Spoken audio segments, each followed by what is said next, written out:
Hey everyone, this is Car Ray Rob, where I'm Ray, And I'm Rob. and we want to welcome you guys to our podcast. Say hello to my little film. Hey there, it'll be just a little while till Ray and Rob spit their spittle. Come on, check out of the hospital. So grab some of your best peanut brittle. This will be a darn good transmittal. And say hello to my little film. That's right, everyone. This is our third week of the month, so we have another episode of Say Hello to My Little Film. Rob, why don't you tell everybody what we're doing here? Absolutely. On Say Hello to My Little Film, Ray and I take turns recommending movies to the other that we love in the hopes of getting the other to love it as much as we do.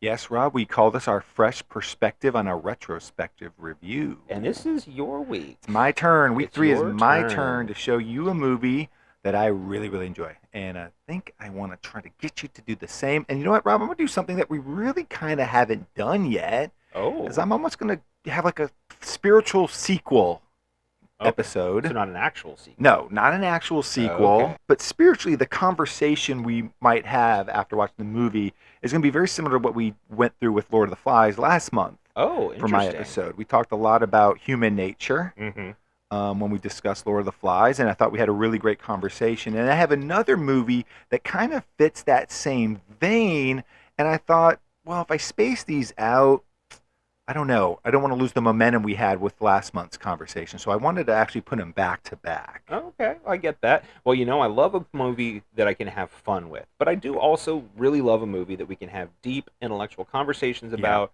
with, deep themes and meanings. So I gotta know, Ray, I'm very excited. What do you got?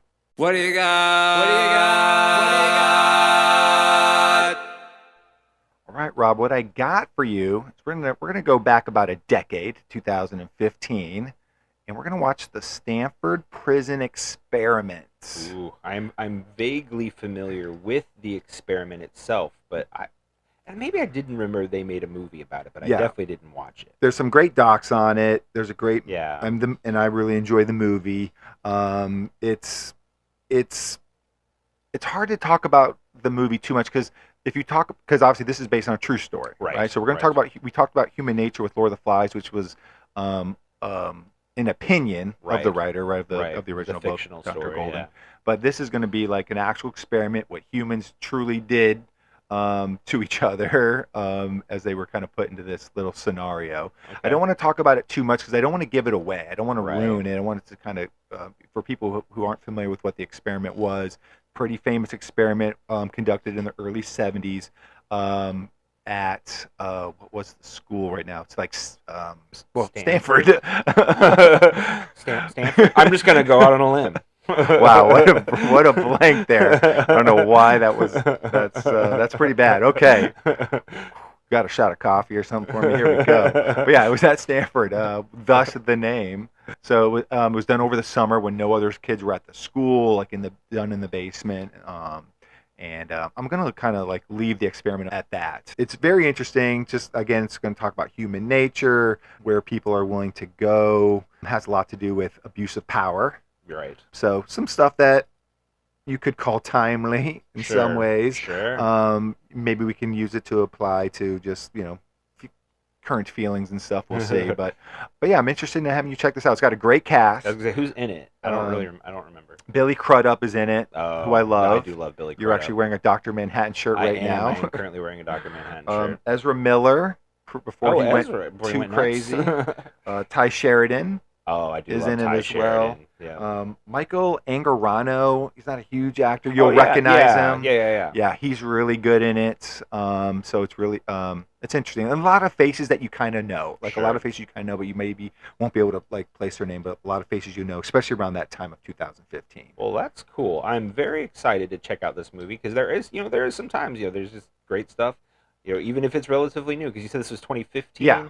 So yeah, it's not even that old, but you miss stuff and it happens. So I'm excited to be able to go back and check out the Stanford Prison Experiment. This took place in Stanford, at Stanford, Stanford. the school Stanford. Are we sure? Yeah, it's Stanford. I'm just making sure. Hey, man, I went on a limb.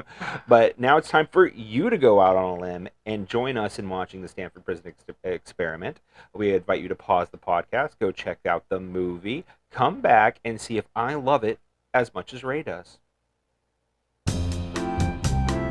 Ray and Rob are currently watching the film.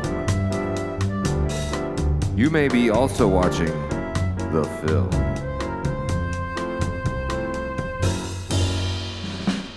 If you're not, then you're listening to me say that Ray and Rob are watching the film. They'll be right back when they're done watching the film.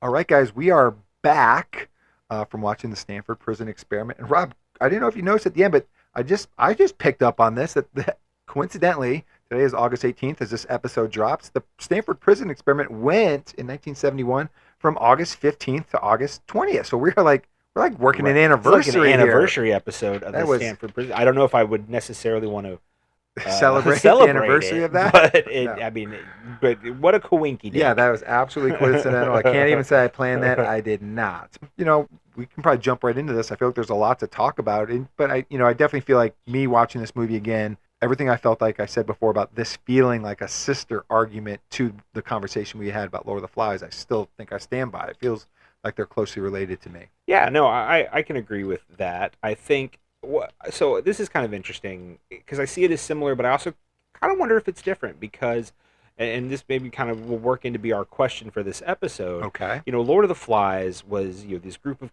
kids end up on this island, and it's basically the Wild Wild West. They just have to figure this out, and they have to put this society together.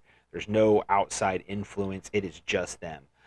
With the Standford Prison Experiment, I'm curious if this really is a true test of humanity, Right. and like what happens in a situation like this, or is this kind of really one man's maniacal perversion of humanity? You know what I mean? Yeah, Because yeah. while they're they put them in this prison and experiment, and there's supposedly parameters, and then there's not, and it kind of just all kind of goes to hell.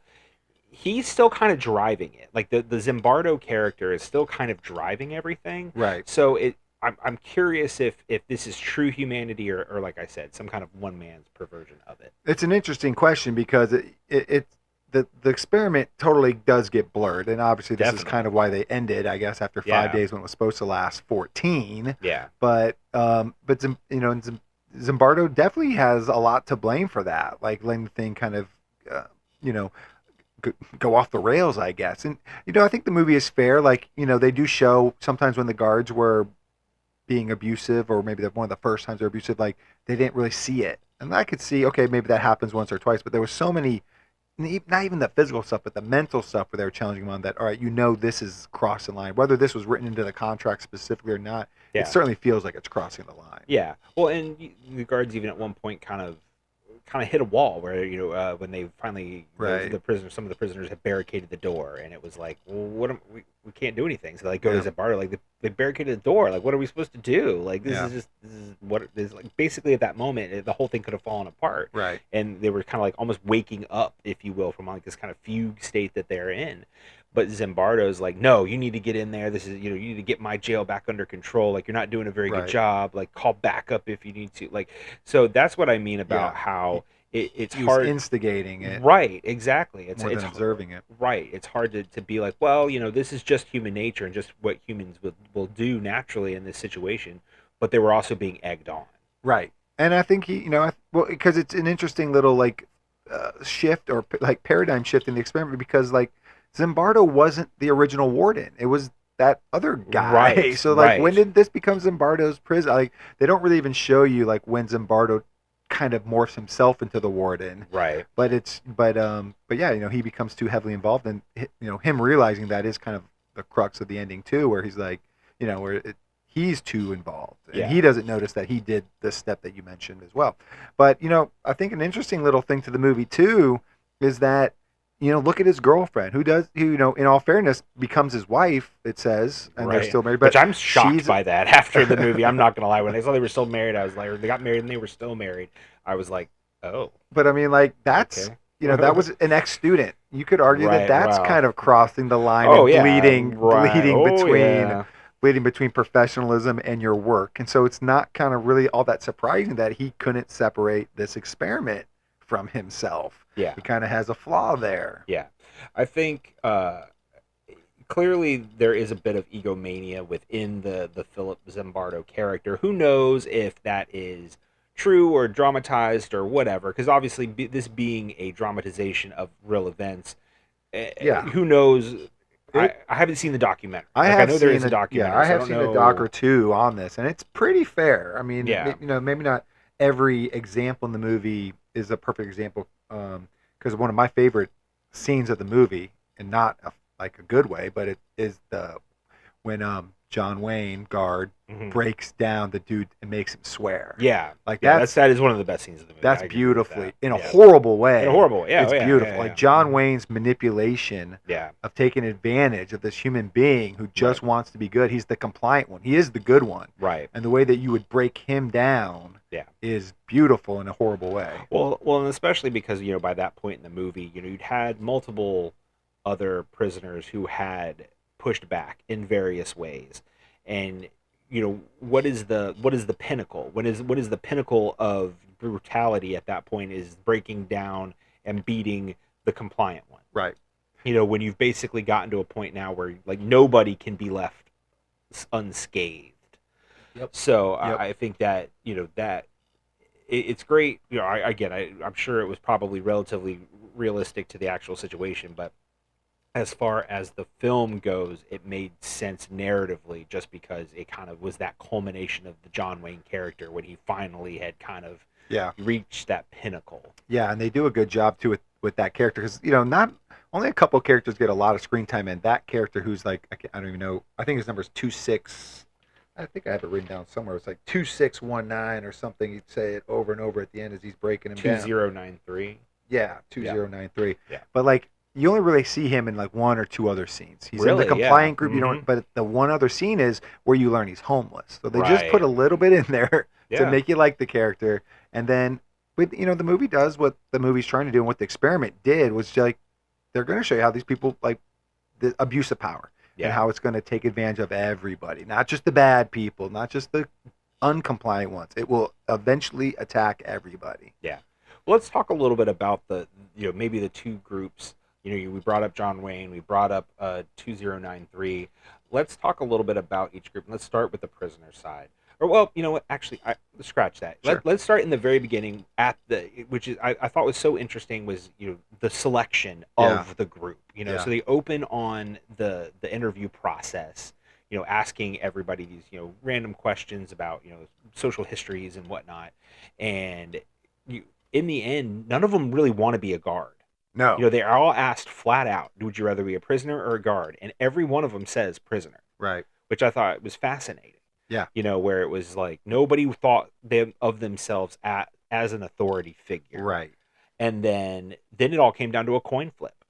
Well, I think that, in a way, I think that makes the experiment better, too, because if Well, you had definitely. people that wanted to be authoritarian, Right. they identified as authoritarian figures, then the experiment, you could see the experiment going this way, Definitely. the way it went. Yeah. But if you tried, and I don't know if this was actually part of the selection process, but if you tried to keep people who seem non-authoritarian in every role, Mm-hmm. but then give them the power and see what they do with it, Yeah. that's what could be beautiful or absolutely grotesque about the experiment, which is what it turned into. Right. Well, and then And it was a coin flip between Ezra Miller and... right. Well, so what do you think about that? Do you think that... Well, I mean, because I think Zimbardo even says, like, oh, yeah, it all came... This guy Yeah, had a when horrible time. He got dismissed after 3 days. He was saying he was having mental struggles, but it was just because of the coin flip, not because of the simulation. Like, he could have been on the other side just as easily.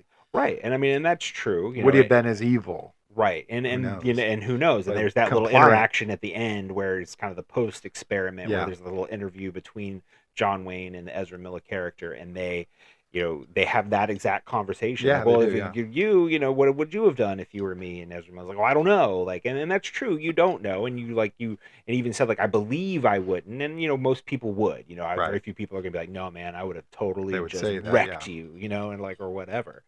You always, people tend to try to see the best in themselves. Yeah. But yeah, and you're right though. Like, I think doing it as a coin flip really was the only way to make sense. But the interesting part of it too was that he lied about that when it was like, oh, you've been chosen to be the guards, and it's because of your the Such and answers such. your answers during your whatever your proficiency during the Yeah. interview process. You've been chosen to be guards. Well, it's like it's already kind of that manipulation has already started. Sure. Because it's like, okay, well, you're supposed to be this because of the answers that you gave. Right. So it's kind of already putting these guys in a box, which I Yeah. thought was probably not the best scientific No. method, because he's already messing with the experiment. Right. And that's and even when I always find it interesting when that one teacher comes up to him and says, like, what is your independent variable? Like, what are you really experimenting on?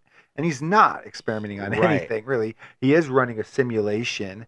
And it's not, and again, speaking of like just setting everybody up for failure in a way, Mhm. this isn't really a simulation about running a prison, which is what they all think they're doing. Right. Zimbardo states, and I think everybody running the experiment knows, this is a simulation. I can't remember exactly what the wording was, but this is a simulation about, can an institution strip away your identity? Yeah, he said feminize them at one point, which I like in that conversation, Yeah. which is why I guess they wear their like a dress And they call them girls, right? too, Yeah, ladies. so it was that was kind of weird, and that kind of went to the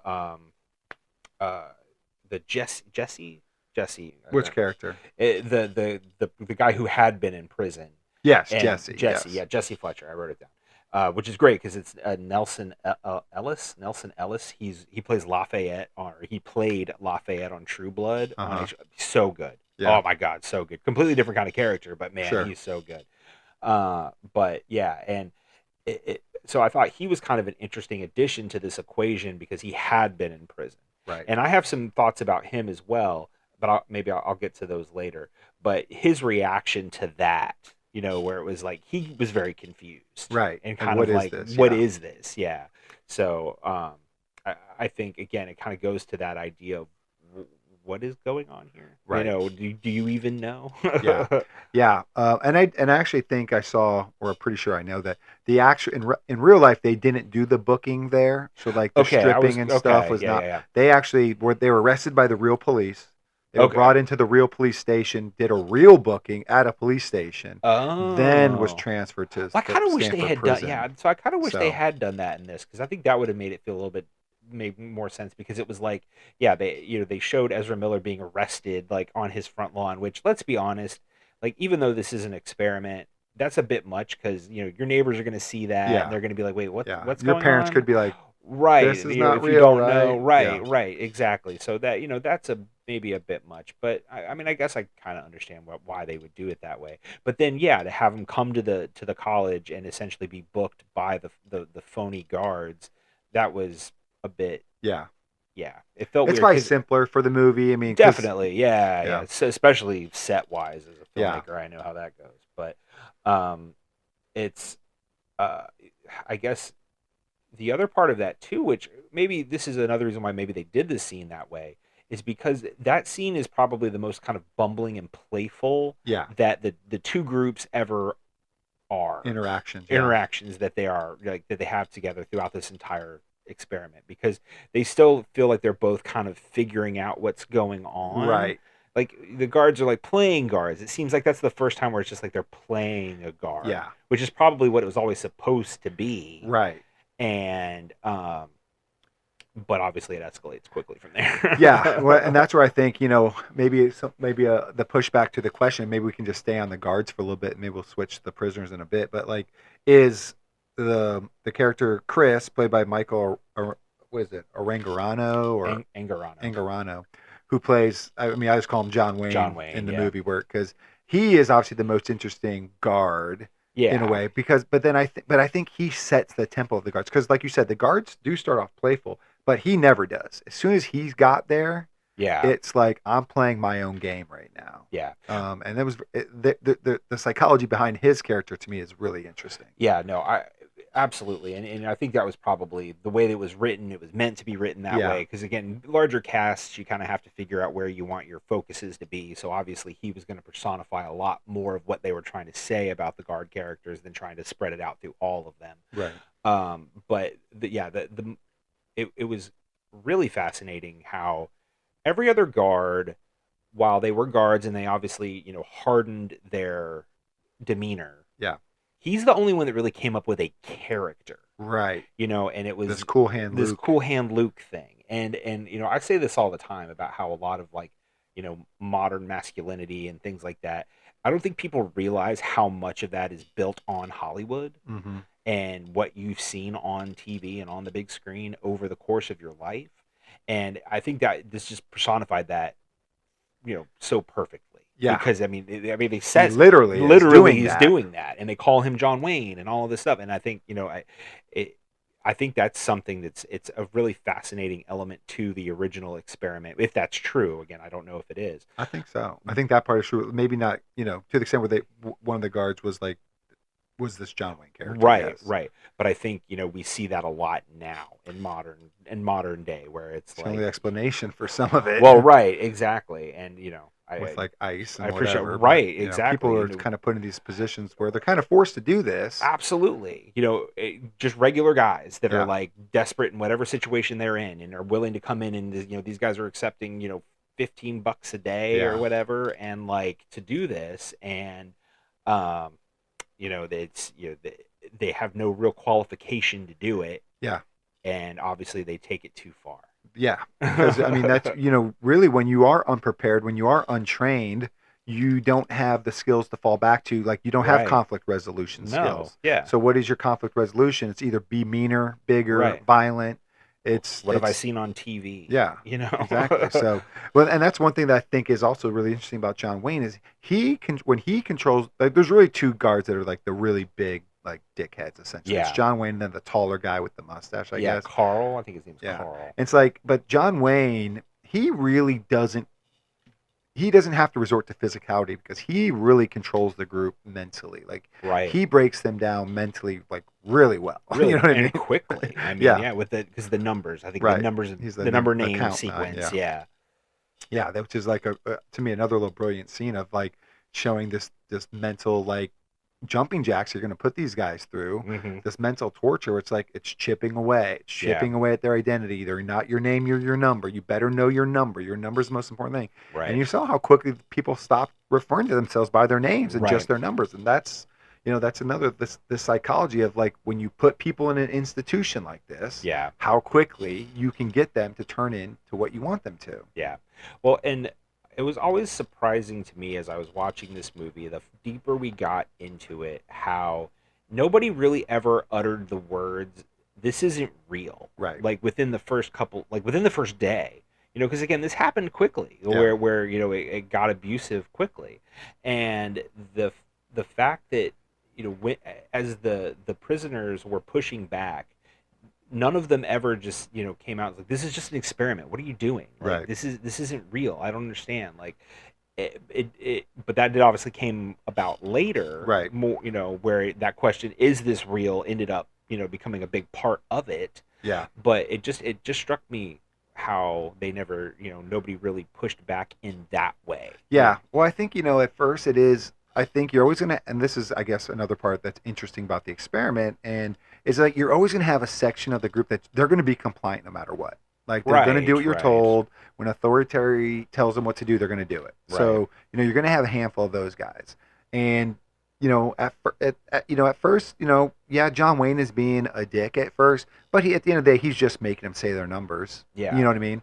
And so, so it kind of doesn't feel like he's doing anything, but he is building this wall of control around you that you don't necessarily realize at first. Yeah. And you start to get used to people making you do things, I think. And I think it slips away. You know what I mean? Sure. And then when the parts that not slipping away, I think the movie shows this, but I think in the docs and stuff I saw that it's more of but they did a lot more of switching the rooms and not letting too many of the prisoners band together. Because that is Right. the thing that's I think this is a conversation about society that this experiment speaks to too. Is like so much of it when we're in these situations where authoritarians are making us do things we don't want to do, we don't have the ability to really to band together because it's like, Right. does it affect me Right. or self-preservation? Which is not. I mean, I'm not criticizing people for not being able to do that. I can't say that I necessarily do in every situation myself, but it is like you're just like they're this group that's gonna they reward the one group and give them like McDonald's or whatever they Right. gave them, and they incentivize you not to band together. They incentivize you to stay separate, to break you down and like put you into different groups. Mhm. And I think they did that a lot more. They do that more in real life than they show in the movie too. But they make it hard. They make it hard to rebel. Yeah. Well, it's funny. I think about our little episode last year of High Noon. Speaking of John Wayne and westerns, not that he was in it, but when that conversation came up, say a similar instance in that, or Sure. a situation in that where like the town couldn't really like Come together. come together. Right. So High it Noon, was yeah. So it is an interesting phenomenon that it does seem to Yeah. be on film more maybe than what we realized. Yeah, speak to and it's real. It's true. But let's think about maybe the prisoners a little bit more. Obviously, we can circle back to the guards if we want to. But I kind of think there, like we said, there were these sections of prisoners. Yeah. Ezra Miller, before he went crazy, and he actually goes crazy in the movie, but He and does. Tye Sharidan are Understandably kind of like so. maybe the main ones. Yeah. But there was a bunch of things where like right away, kind of we talked about or mentioned earlier, like things went off the rails on these experiments quickly. Like there's a dude who's supposed to have glasses. They won't Mhm. give it to him. Even Right. though it gives him migraines if he doesn't wear his glasses, they won't give it to him. Yeah. Until he was with the compliant group, and then they did, and so they start to incentivize him to be submissive. Yeah. But there's a guy who wasn't given his vitamins. There were Right. guys who just like they weren't. There was another guy who wasn't allowed his cigarettes, which he Mhm. was told in his contract he would have. So like this experiment started breaking all their own rules right away. It's like, how do you have an experiment if you don't have parameters? Right. Yeah. And that was kind of the frustrating part about it. Not that I'm a scientist or anything, but just knowing the scientific method. Yeah. How experimentation, at We least all somewhat. Past You middle learn it school. in school, right? Yeah. We learn it in school. It seemed like there wasn't a lot of consistency, and I think that was Yeah. obviously not the only frustrating part by any means, but definitely a big frustrating part because you're watching this and you're like they're told specifically when you come in, and like this is what Yeah. all the prisoner understood is like there was to be no physicality, like there's Right. not supposed to, this element is not supposed to be there, Right.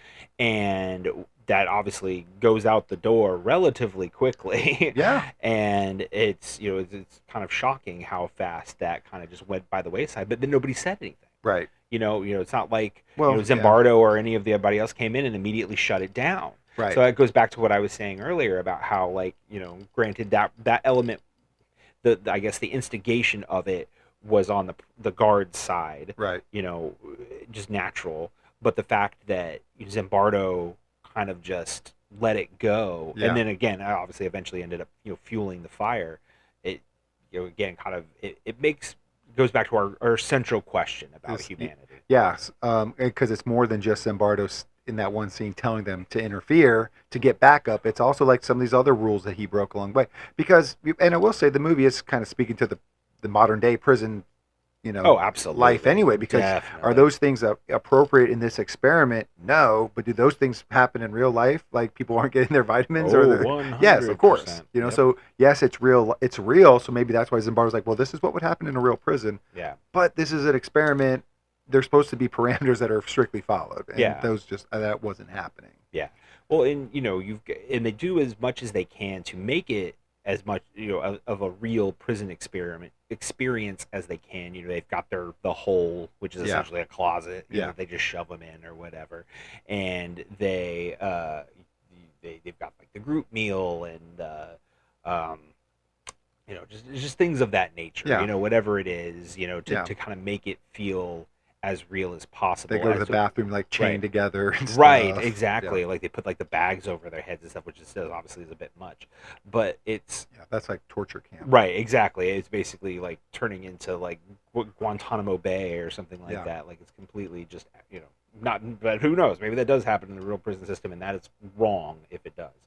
But I'm gonna interject the Jesse character in here just for a second, because I told you I want to Yeah. kind of swing back to him, because obviously with all of the prisoner characters, they're not obviously nobody knows the future. Nobody knows Sure. what any of these guys are going to go on to do. But it seems unlikely, that these guys are going to go out and, commit crimes, end up in jail, or whatever. You know what I They'll mean? do So- white collar crimes. Right. Well, exactly. And then they'll go to Camp Cupcake, Yeah. and it's nothing like this. But clearly, Yeah. they're all white guys going to Stanford. They're definitely Right. they're Wall Street bros at this point. But as far as just whatever their crime future is going to be, it's not. It's unlikely that they're going to lead to a situation like this. Yeah. So the focus of where it kind of got to where it was like, these guys need to learn what prison's like. You know what I mean? Right. Like, they've never taken a punch. So this brings the Jesse character in, Yeah. where he there was like, these are all just a bunch of weaklings who don't know how to take a punch. Absolutely. Now, he was in San Quentin for 17 years. That's hard time. Sure. Like, that is He got hard punched. time, especially at this time. Like, Yeah. that was hard time. So, you understand his frustration to a certain degree, but it also feels like he's carrying that chip and he's using it in this situation to kind of take it out on these guys. Yeah, he like is. his own, like, well, I had to live through this. You need to know what it's like. Right. And it's such an odd, I guess, angle to take on it. Like, I know there's like the whole Yeah. scared straight thing. You know Sure. what I mean? Like, Yeah. that's something that's been going on for decades. Yeah. In some method, this way or another. But like, it was such a weird thing to be like, I need to teach these guys what it's like to be a prisoner, so it kind of breaks them down in their life, I guess. Like, Yeah, it's I such mean, a- I'll tell you, like, obviously, there's a lot of, I do a lot of coaching in Right. my real life. So obviously, there's a lot of this stuff that is like, especially more old school coaching styles, where it's like, you do want to create a team, and so you do kind of break players down. Obviously, not anywhere to this extent, but Right. you like try to break old habits or get them to unite. But I can tell you, when you have one thing that I know that I always see that's always actually really hard to deal with is like when you get a player who finished with you come back and then be a coach. They Mhm. always like that's when like power goes to their head. That's their first thing to it, Right. and they always think that it was so much harder when I was a player, so I want it to be hard for you. Like Right. this is what made me, and like so like it is always about like you have to experience what I experienced and Yeah. more, and that's how you'll get. So I see parallels to what Jesse experienced. Like you get thrown in that your natural instinct is it should be harder. Right. It was harder for me. It should be harder for them. Right. Like it's a natural trap I see people fall into a lot. Yeah. So I don't know. To me, it didn't feel weird. It felt accurate. Yeah. Honestly, Well, and like I said, it's it so weird wasn't- that people do feel that way, but that is again, he's a victim of the experiment too. Right. Well, exactly. And he said- he it wasn't basically just him states that. saying that. Right. It wasn't even just him saying that. To be fair, it was also Zimbardo and Yeah, whatever. yeah. Like that was. It wasn't just They him. all fell into the trap. Right. They all. And not right, just the guards. Right. They all fell into this trap, and I think with Jesse, I got to a point where I'm like, man, I hope he has some kind of an epiphany at some point, Oh, because okay, I'm yeah. really gonna hate this character if he doesn't. So when they finally get to that point where they have After this the parole which board, is cool. and he just basically at that point just breaks down, because he's like, what the hell have I done? Yep. What have I become? And he walks out and he's just like, just parole this guy, and just Because we I- just absolutely shredded yeah, I just him. shredded him for no reason. Like, because he makes He up was a one of the whole good ones. right? And he makes up a whole social history Yeah. for him, and like, It wasn't true. you're right. And I'm like, when he was doing that, I'm like, was this guy supposed to know this? Like, he's got a character sheet that it, like Right, says right. what he's, it No. does. It's so weird.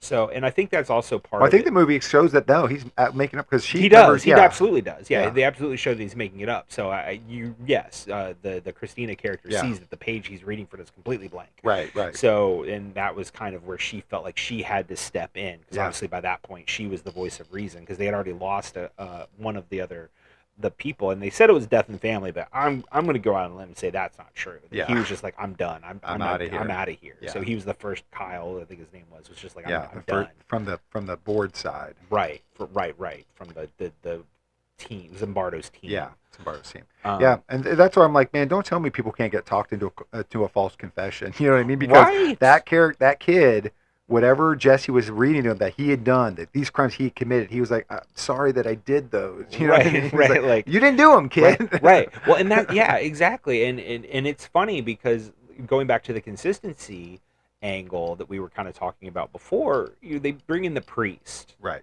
And it's like, it's like not even a confession thing. It's like, well, what are you doing to get out of here? He's Right. like, I'm being here for 14 days because that's supposedly what I'm Right. doing. And like, do you have a lawyer? It's like, all these guys Yeah, are like, I'm they're supposed so to confused. have a lawyer? Oh, yeah. Like, what are you talking about?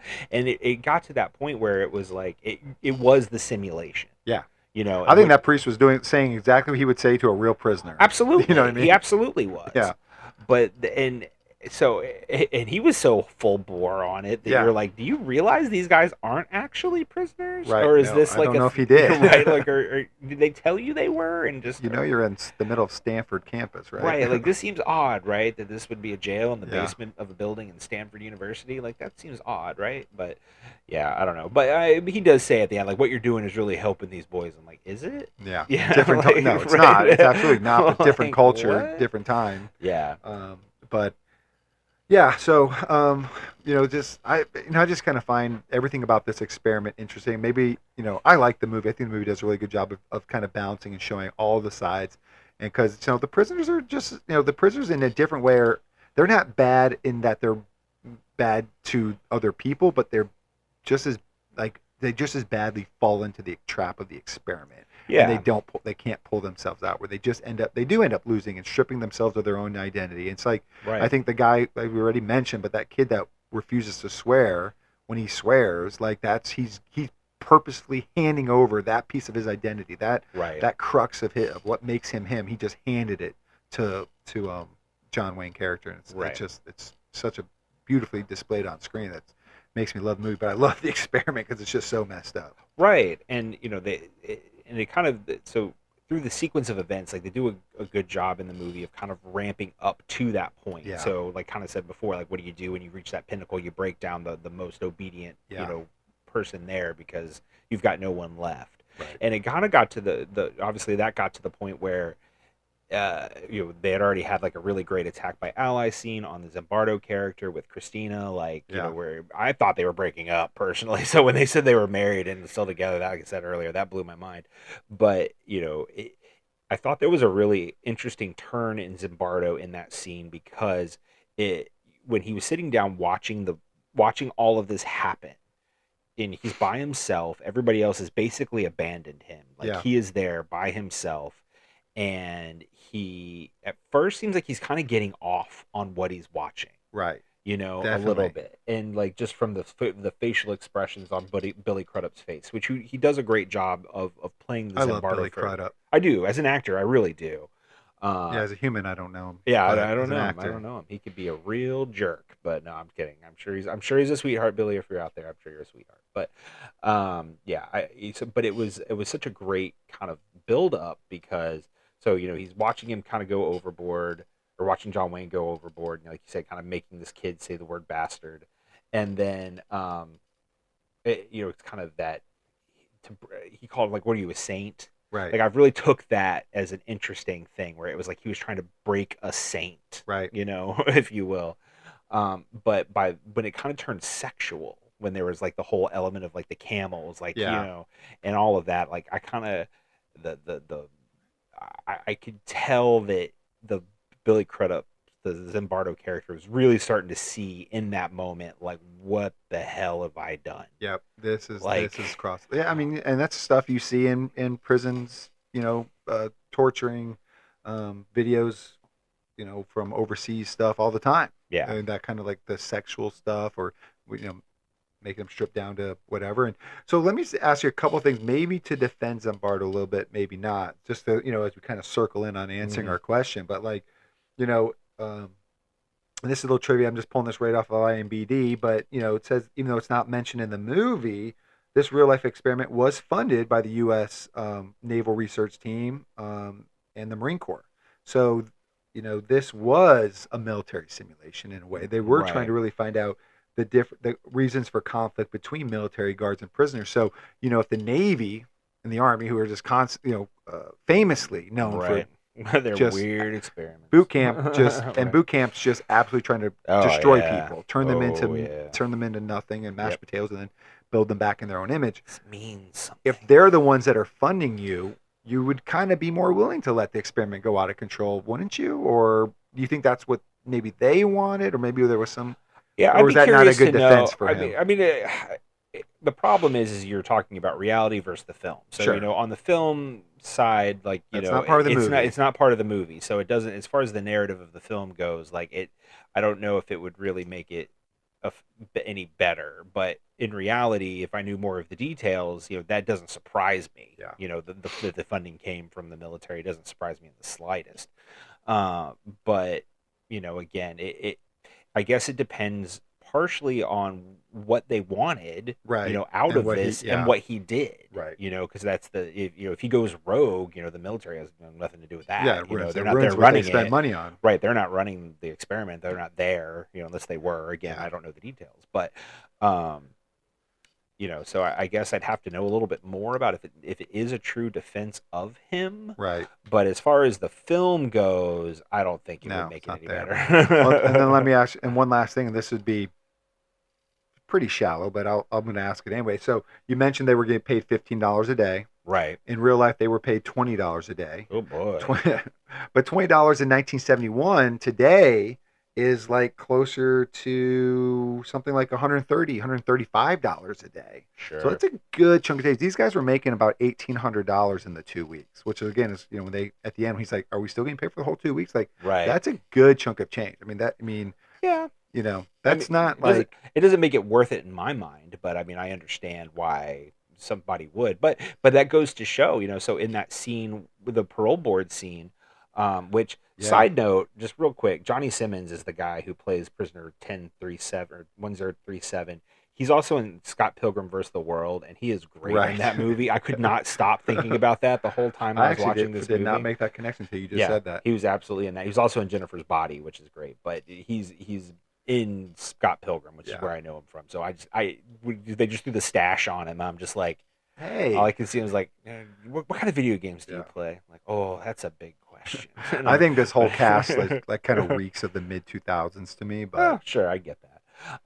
But anyway, so Christina, at the end of his parole board hearing, asks him like, would you give up all that money, or would you give up your pay to get out? And he would say 100%. So I think that to throw away $2,000, right? Yeah, is essentially $2,000. What would be the equivalent of $2,000? It's crazy. Equivalent. Yeah. So I think that just kind of goes to show that money doesn't necessarily buy everything. True, and it doesn't justify action. Sure. You can't pay people enough to strip away their identity. So I think it's interesting. I think I don't know if you have anything else that you really wanted to touch on, but I do actually, because you mentioned about our John Wayne. You didn't say who said it, but John Wayne says, "Does this mean we're not getting paid for the full 2 weeks?" I want to talk about that ending a little bit, because we talked about this in Lord of the Flies, where this action build-up sequence where all the guys are running through the woods, and they end up on the beach where there's the military rescue team there, and all of a sudden they just freeze. And all their eyes just go wide, and it all just melts away, and they realize, like, oh crap, we're going back to the real world, and this is all over. Right. So they're kind of like having to justify in their minds what they've been doing over that time on the island.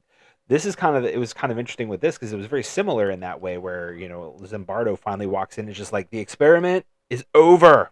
Yeah, he's had enough. And then nobody moves at first. Like, everybody just kind of stands there. They don't know what to do. What experiment? And then he's like, the Standford prison is closed. And it's like a switch flips.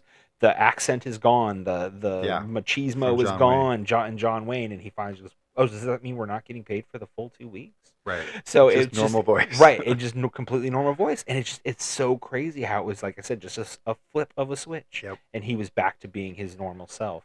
Yeah, and I love how the movie feels like it's over there, but I don't know if it's in the credits or however you would define, but they do kind of just do some flashes of them talking together, like debriefing, like a debrief, debriefing and some interviews. And it is interesting that a lot of people it wasn't an experiment, it wasn't a simulation, it was real. Like, I couldn't leave, like they weren't letting me leave. Like, it was real to me. It was real. Like, the guards got to leave, but the prisoners didn't. Yeah.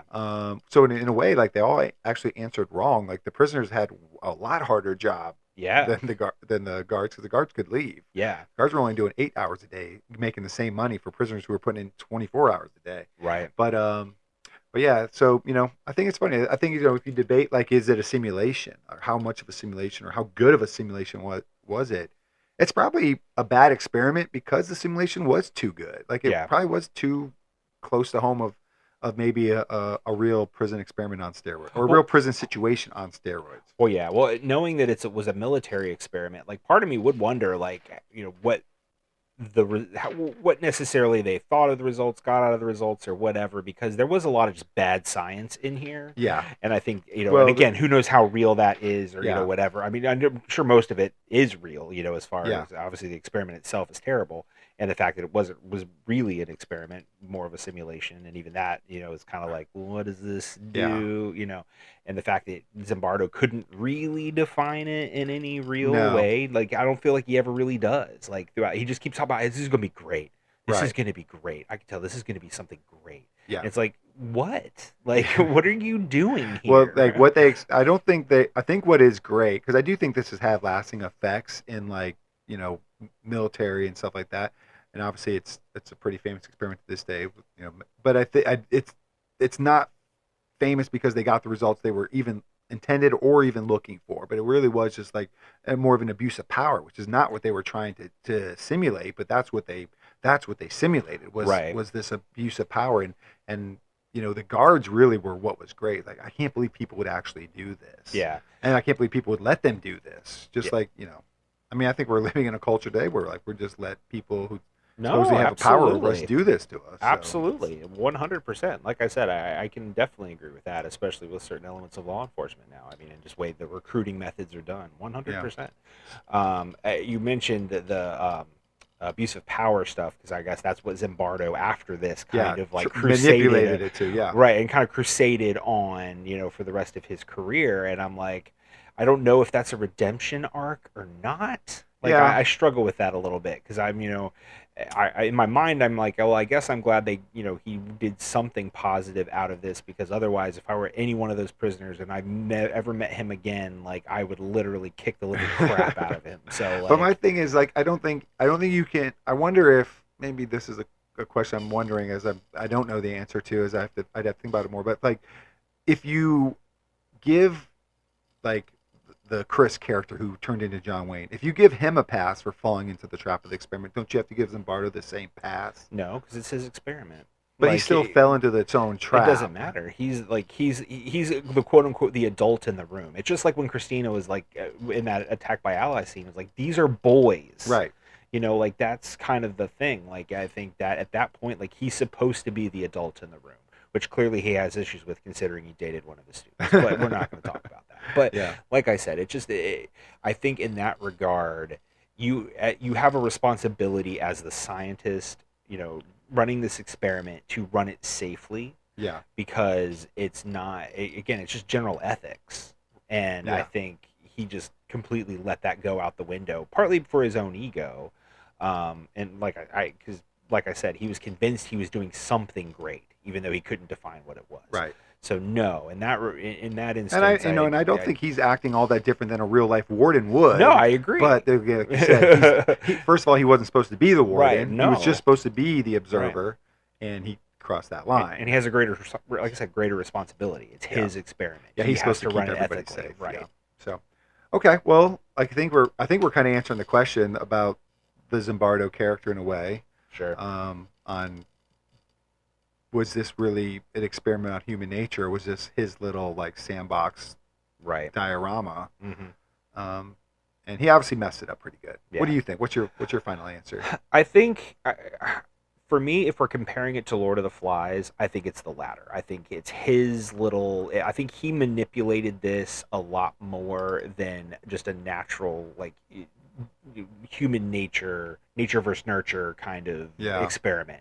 I think he was a very manipulative guy. You saw it all throughout the movie. He did it to Was his a girlfriend. psychologist, He yeah. right. He did it To the his mother. girlfriend. He did, and I was going to bring Mother, it up. father, yeah. We didn't talk about the visitation days, Yeah. which I actually wanted to bring up at one point, but Which was that's actually fine. on August 18th, which is what today is as we drop this video. There we go. So yeah, that whole sequence was so weird to me. I'm like, I don't even know why they would have built that in, because so much information would have gotten out. Well, Which they clearly it almost they did. never expected this to go as bad as it did, though. Right, So and that's I why it was guess that's built fair. in. But yeah. But obviously, when was it Tye Sharidan's? I think it was Tye Sharidan's mom and dad were Yeah, I'm pretty sure. I can't remember. I think it's Prisoner 819, Tye Sharidan. I think it was his parents who were like, "What is going on?" And Yeah. like, he was able to kind of flip in that moment and be like, "Oh, well, is your son, is he He's not tough, strong? isn't he? Is he not Yeah. tough?" And the dad was like, "Yeah, of He's course tough. he is." And the mom, and you can Mom see on the mom's on the overreacts. face like, like Yeah. you could tell that but again, it was classic manipulation. Yeah. So I'm gonna say in the end, while I'm sure there's definite elements of humanity in there and just kind of human nature stuff we've kind of talked about. Sure. I do think there was too much of a level of manipulation on his side to call it a pure nature versus nurture experiment. I agree. I think I agree. I think maybe I'd add the caveat that I do think Chris, the John Wayne character, was his muse. I think Chris can agree really with that. set it down like, oh man, look how juicy this is getting. It's like Yeah. it's turning into a soap opera. Like it's Right. like it's like watching an episode of Jerry Springer, and I Right. love this. I want this to keep Was he going. an actor before this? Like, and Yeah, the yeah. character himself. I'm Right. just curious. So, but yeah, so no, I think I agree with that. But overall, like, I just really like watching this movie in ways that like I hate watching. Like, you hate watching this unfold, but I just love this kind of reminder of like this is the dirty side of human, of Sure. human nature. Yeah. And No. Zimbardo's- 100%. like you said, Zimbardo's supposed to be the adult in the room, and he's not able to, and none of the guards really were. Right. It's really interesting. All right, Robin. Don't forget, because you almost forgot a second ago, but don't forget, we have to have one more question to answer. And that's the main question of the podcast, That's right. which is That's why we're here. talking about the Stanford Prison Experiment. You know why I love this movie, but how did you like it? Did you enjoy it? Would you recommend it to others? Well, You did not like Lord of the I Flies. was gonna say, you threw Lord of the Flies at me last month, and I did come back with a no that I did not like Lord of the Flies. And this being a sister conversation, Yeah. it could easily go down that same route, but it's not. Hey. I will say I really loved the Stanford Prison Experiment, but I will say I don't know if I will watch it again. It's tough. It is a tough watch. I don't the subject matter itself, but that's not even necessarily untrue because I do think I'm going to seek out that doc Very cool. because I'm curious to see kind of the more Yeah. real part of it. Yeah. The real stuff, not the dramatization stuff. Just because I'm very curious about how some of this stuff really played out. But I thought all the performances were just really stellar, whether it was Michael Angarano and Ezra Miller, Tye Sharidan, Olivia Thirlby, who was the Christina character. She's from Juno. I don't know if you remember her. She was Juno McGuff's best friend in Juno.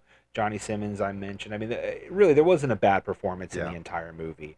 And like I said, they did a really great job throughout the narrative of kind of building up the tension. Yeah. And, you kind of see the Ezra Miller character breakdown, the Tye Sharidan character breakdown.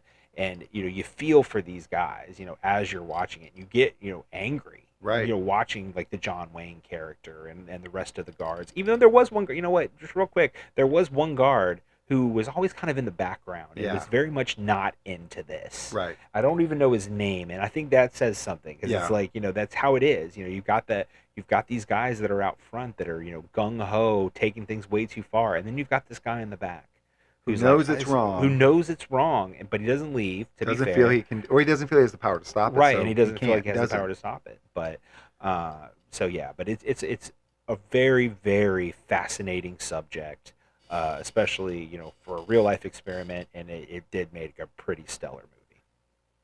All right, Rob. Well, now is the time where we can wrap up our conversation on the Stanford Prison Experiment, and we are done with this conversation.